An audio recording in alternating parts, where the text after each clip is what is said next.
Sometimes I just want to be alone, but not at Christmas. If you know me well, you'll know I love to be around people and have a lot of fun with the many students that are in my classroom each year. There are very few pictures of me at work I've found, but the few that do exist give a clue or two. There can't be many people that sometimes have a real live Boeing 767 in their classroom. Fun. Working with people while I'm flying and training crew when I'm not, you'd think being around people was my sweet spot, wouldn't you? Indeed, I do love being around people. But there comes a point when I just need to be alone. Sometimes after a busy week, my friends want me to be with them and have fun, but, well, sometimes I feel just like Jesus did after a busy few days. Then Jesus said, let's go off by ourselves to a quiet place and rest a while. He said this because there were so many people coming and going that Jesus and his apostles didn't even have time to eat. I know that feeling. Sometimes eating on the run and then turning a flight right around can be the only way to get things back on track and prevent people missing connections and so on. Lovely for the passengers, not so great for the crew. Although usually they have a big smile and get on with it with a good attitude. But still, no wonder being alone becomes a thing.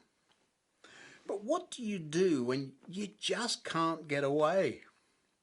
I remember getting home one night after a very long day to find our house filled with people I love to be with, but just needed some alone time.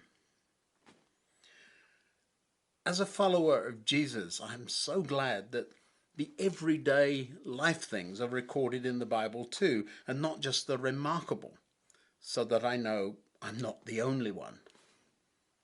When Jesus wanted to get away from it all, he sometimes got in a boat and sailed across the lake to a quiet place.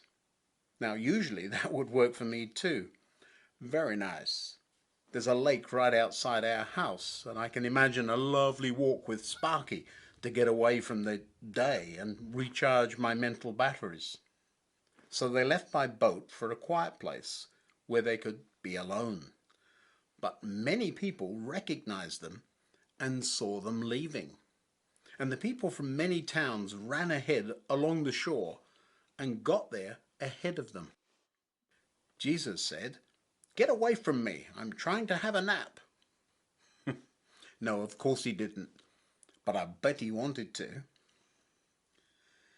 How we treat people when we're tired and we're on our last nerve is key. The example Jesus gave us is remarkable. Jesus saw the huge crowd as he stepped from the boat, and he had compassion on them. Compassion isn't something that can suddenly end when we get tired. Either we've chosen to love people or we haven't. Hard as it might be in the busyness this week to find quiet, alone time, and no matter how important that is to us, let's remember that loving people is what Jesus asked us to do, and despite being dog-tired, is what he demonstrated. Until tomorrow, goodbye.